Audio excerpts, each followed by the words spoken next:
Hello everyone, welcome back to the Quantum Carnival on Mysticalista TV. I'm Callista, and this podcast is where I document my experiments in reality creation. Today I am going to show you guys my manifestation method that I created. This is my personal method, so get inspiration, apply it as you like. I'm just going to explain it from my perspective, how I use it, and I have created a workbook that you can purchase on my website. The link is in the description. You can print it out or you can fill it out as a PDF, and that can kind of help you customize and apply this method to your own manifestations.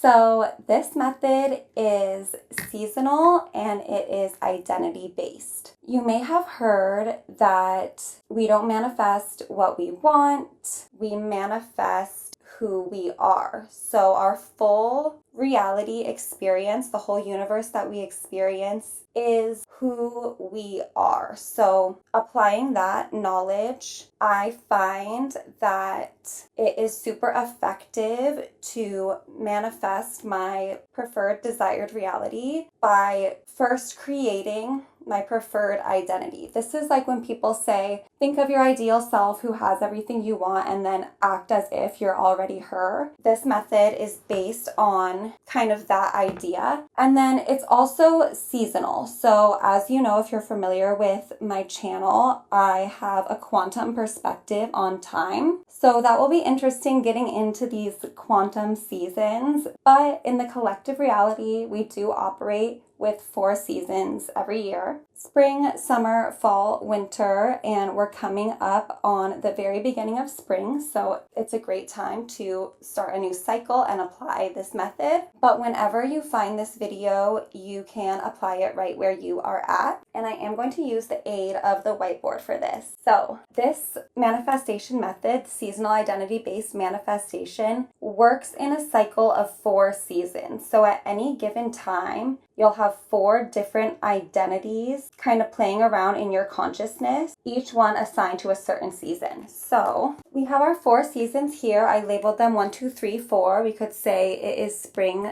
summer, fall, winter, or wherever you're at when this video makes the most sense to apply on your timeline. So this is a process that is kind of already in place. So depending on whether or not you have a certain identity that you're already working with, you'll be able to apply this more immediately. If this is a totally fresh idea to you and you're just barely in the inspiration phase of even knowing who you want to be, then it will take you a couple more seasons to fully get in the groove and the flow of applying this. But first, let's talk about what I mean when I talk about creating an identity. So this is a character identity. It is totally cohesive. It is going to include aesthetic things. I have my video notes here. It is going to include aesthetic things like your hair, makeup, fashion, interior design, personality traits like your attitudes, mannerisms, habits, and just personal qualities, your social approach, so love life, boundaries, communication style, as well as your lifestyle, which includes your schedule, your occupations, hobbies and pastimes, and your skills and talents. So this should be a totally cohesive character identity, and you want to give her a name. So for example, some iconic characters like coming to mind is Blair Waldorf. If you've seen Gossip Girl, you can think the name Blair Waldorf in your mind, and she's such a cohesive character that in any situation, even if it is not something in specific that literally happened on Gossip Girl, you can kind of ask yourself, what would Blair Waldorf do? What would she wear? How would she do her hair? How would she style her bedroom? You know, how would she respond to this situation? What would her week look like? What would she do with her days? Like, she is enough of a cohesive character that it kind of coheres all of these different life elements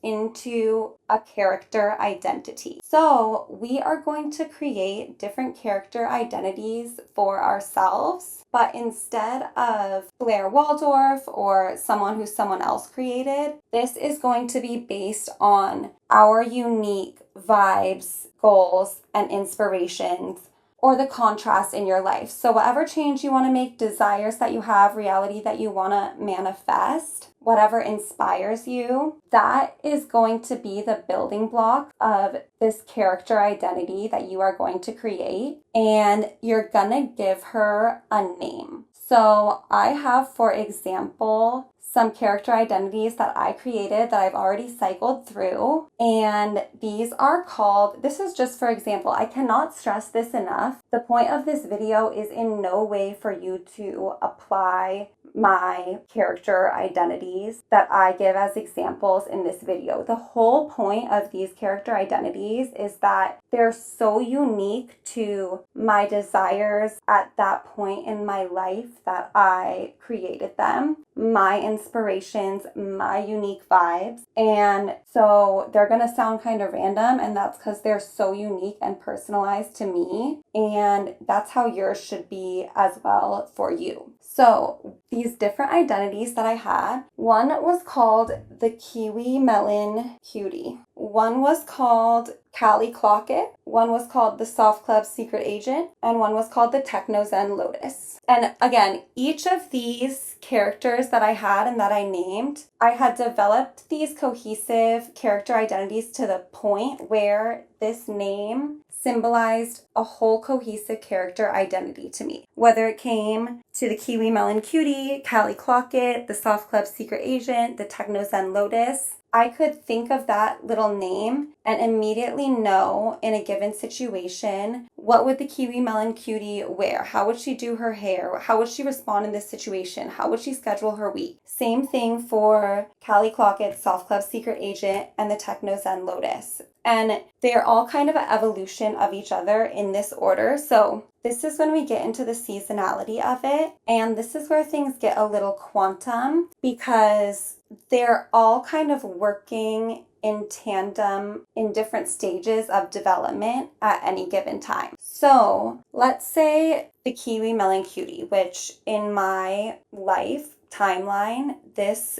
is sequentially, chronologically, the first identity that I created and embodied, second, third, fourth. So at a certain point, the Kiwi-Melon Cutie was not fully defined. It was just kind of inspiration, a little vibe that I was picking up on. Didn't fully have a name yet. Eventually, I named her the Kiwi-Melon Cutie, cohered all of these vibes into one character identity. And in the method that I have since created, that would be 4 seasons out. So if right now I'm filming this at the end of winter, spring, summer, fall, right now the Kiwi-Melon Cutie at a certain point was just the kind of beginnings and remnants of what would in the future be my fall vibe, if I was speaking from this perspective of right now in my timeline. Once I got into the spring, then it would get to the point where I had fully developed the Kiwi-Melon Cutie. I had named her, and at this point, I'm going to perceive her as my future self. So the Kiwi-Melon Cutie is now 3 seasons out, and she's my future self, someone that I can consult with in meditation, in the shower. If I'm thinking, how would my future self handle this situation? I can have like a mental conversation and an interview with the Kiwi-Melon Cutie. Then the next season, so in the summer, season 1, the current season would now be the summer, Kiwi-Melon Cutie would have shifted up to the second season, right? Because she is the fall, me in the fall. At this point, I am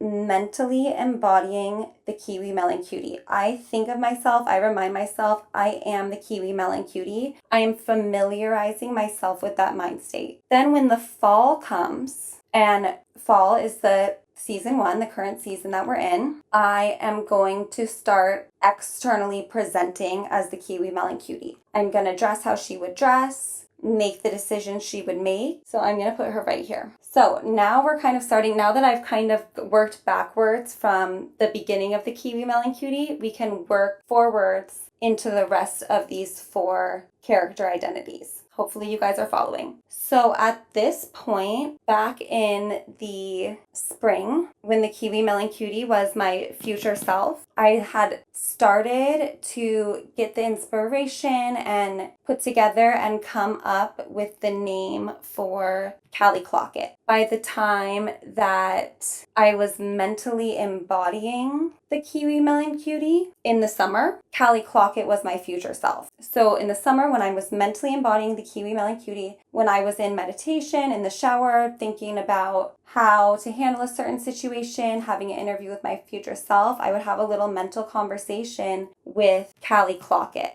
Then, now that I am externally presenting as the Kiwi-Melon Cutie, I am mentally embodying, thinking about myself as if I am Cali Clock-It. However, last month, when Cali Clock-It was still my future self, I am getting little pieces of information and inspiration, building up the concept, coming up with the name and the vibe for the Soft Club Secret Agent, right? Now that I am externally presenting as the Kiwi-Melon Cutie, I am mentally embodying Cali Clock-It. My future self, who I consult with mentally when I need advice from the perspective of my future self, is now the Soft Club Secret Agent. And at this point, externally presenting as the Kiwi-Melon Cutie, mentally embodying Cali Clock-It, locked in with the Soft Club Secret Agent as my future self. 4 months out, I am gathering the inspiration, cohering the character identity, creating the name of the Techno Zen Lotus. So that's how the timeline works. And then when the next season comes, I will be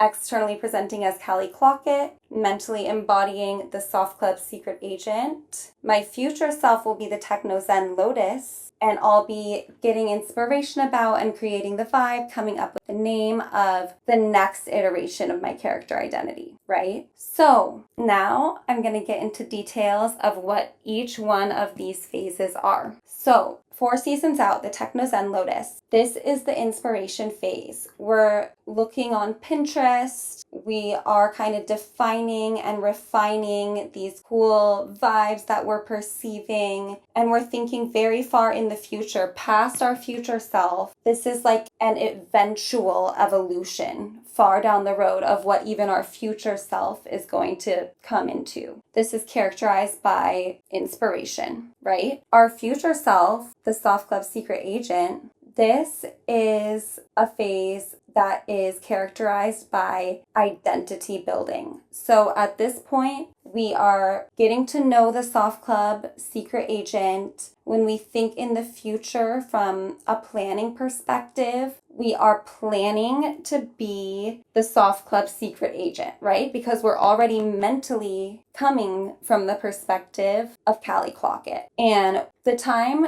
that I have most commonly found natural to consult with my future self has been in the shower. So a lot of the time, like where I would connect with season 4, Techno Zen Lotus on Pinterest or something like that, or random spurts of inspiration, I will really be getting to know and consult with the Soft Club Secret Agent in the shower. She's really a consultant, my future self, someone that I think of as like future goal, future plan. And so I'm building out that identity. Cali Clock-It, at this point in season 2, this season is characterized by familiarization. So at this point, I am Cali Clock-It mentally in my mind. I remind myself of that. It doesn't matter that my physical reality, my external presentation hasn't caught up, right? Because I'm just familiarizing myself with what it feels like to be Cali Clock-It and operate from that mindset. So I'm going to be thinking from that state. Whatever her environment and her pastimes will be, I'll use my imagination to kind of superimpose that and pretend over my life that my life is Cali Clock-It's life, right? Which at this point, I've already been inspired, already developed her 2 months ago, and I've already gotten to know her. I've been speaking to her as my future self, consulting with her, planning to be her for the past month. Now at this point, I'm thinking from that state. I'm practicing being her, right? Bringing us to season 1, external presenting. This is characterized by detachment. Okay, so if we are operating mentally from season 2 character identity, season 1 character identity, Kiwi-Melon Cutie, is already in the past, right? The 3D is the past. If you are familiar with manifestation, quantum manifestation content, or my channel or previous work like my podcast, Brainwash Yourself, Divine Rising New Earth, you're familiar with the idea that the 3D is the past. The 3D is a lagging indicator of your mental identity in your imagination, who you imagine yourself to be, and your self-concept. So at this point, for the Kiwi-Melon Cutie, 4 months ago, I got the inspiration and created this character. 3 seasons ago, I'm consulting with her as my future self, really building out her identity.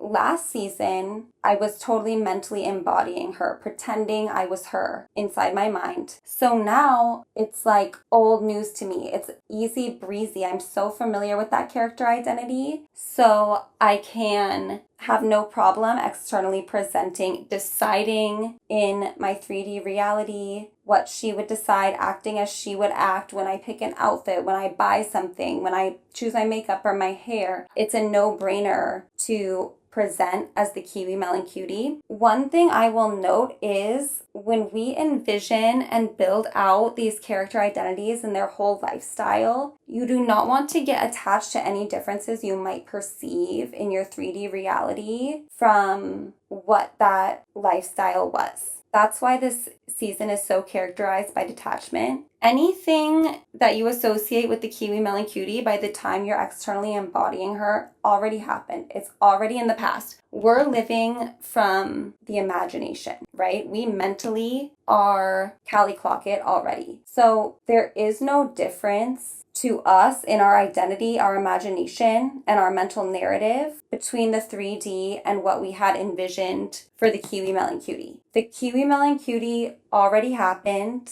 That's who we are externally presenting as 3D, which is a no-brainer because it's already a memory, right? That we have been practicing mentally embodying. So this was a little bit advanced. I don't know if anyone will relate or want to adopt this, but I found it really helpful. It kind of eases the transition as we transform into these new versions of ourselves. By the time we are getting to the point of externally presenting and acting as if, we've already been this person. It's already in the past. We're already someone new, right? We're already Cali Clock-It. When the seasons change, we will start to externally present as Cali Clock-It, and now we're mentally embodying the Soft Club secret agent, which is no problem, right? We've already been chatting with her, interviewing her. We know how to pretend to be her, right? Because we've built out her identity. Now it's time to just get familiar with being her. And then when the seasons change, we've already been her in the past, right? And so in the 3D, we're externally presenting and totally detaching from that as in the past. Then when the seasons change again, we will be externally presenting as the Soft Club secret agent, mentally identifying with the Techno Zen Lotus, who we've already been talking to as our future self. And at that point, our future self and our